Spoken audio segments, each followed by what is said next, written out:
તો બાંગ્લાદેશે ઘૂસણખોરી પર રાજકારણ ગરમાયું છે। અમિત ચાવડાએ પોલીસની કામગીરી પર સવાલો ઊભા કર્યા છે। પોલીસની ઢીલી કામગીરીના લીધે આ ઘૂસણખોરો ઘૂસ્યા છે। પોલીસ ઘૂસણખોરોને પકડે જ છે। ઘૂસણખોરો પશ્ચિમ બંગાળથી એક ફેક આઈડી બનાવે છે। તો આપ જુઓ જે રીતે બાંગ્લાદેશીઓ પર કાર્યવાહી કરવામાં આવી છે તેને લઈને આ નિવેદન। ખૂબ જ નિંદનીય આતંકવાદી હુમલો થયો, નિર્દોષ લોકોએ જીવ ગુમાવ્યા અને આતંકવાદના ખાત્મા માટે સરકારની જે પ્રાથમિકતા હોવી જોઈએ એ ક્યાંક ને ક્યાંક આમાં ઓછી હોય એવું આપણે બધાએ જોયું।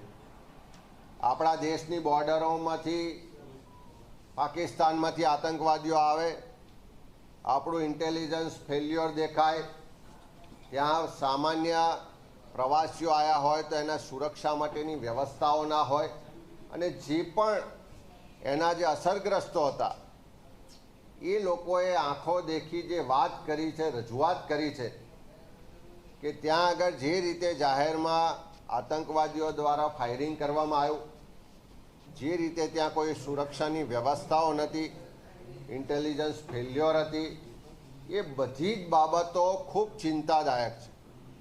આજે આખા દેશમાંથી પાकिस्तान के अन्य देशना जे लोको गैरकायदेसर रहे छे एमने देशनी बहार करीशुं एवुं सरकार द्वारा कहेवामां आवे छे। इतने सालों से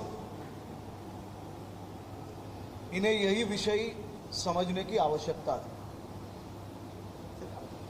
बंगाल, आप देख लीजिए, आज तक जितने भी बांग्लादेशी पकड़े गए उसमें से मैक्सिमम बांग्लादेशियों ने अपने फेक डॉक्यूमेंट, फेक आइडेंटिटी ये बंगाल से बनाई गई है और कई बार ये विषयों के ये डॉक्यूमेंट्स भी खास तौर पे प्रूफ के कारण हम लोग ने ये पेश भी किए और आज भी अहमदाबाद एवं सूरत पुलिस ये लोगों ने बंगाल से किस प्रकार से फेक डॉक्यूमेंट्स बनाए हैं ये भी पेश किया जाएगा।